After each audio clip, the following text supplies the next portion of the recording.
আমাদের ভিতরে অনেকেই আছে, যদি তাদেরকে বলা হয় আমরা একটা ভালো সিস্টেমে আমরা কিছু বিনিয়োগ করি চলো, তখন বলবি না না না না, দূর কিসের আবার বিনিয়োগ টিনিয়োগ, আমি এইসব করতে পারবো না।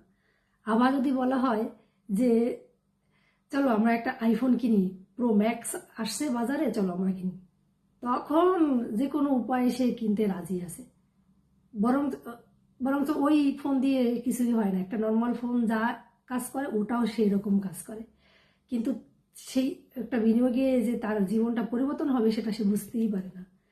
আবার যদি অনেকের বলা হয় যে চলো আমরা কিছু একটা শিখি, একটা কোর্স করি টাকা দিয়ে, তখন বলবে দূর না না না না না, আমি এসব পারবো না।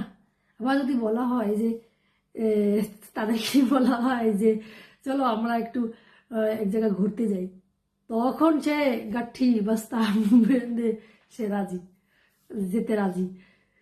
তো এটাই আমাদের নেচার, আসলে আমরা ভালো কিছুর জন্য বিনিয়োগ করতে রাজি না। আমরা যেগুলো আমাদের কোনো কাজে আসবে না সেগুলো করার জন্য খুব উঠে পড়ে লেগে যায়। ধন্যবাদ, আশা করি বুঝতে পারছেন আমার এই ফানির মাধ্যমে।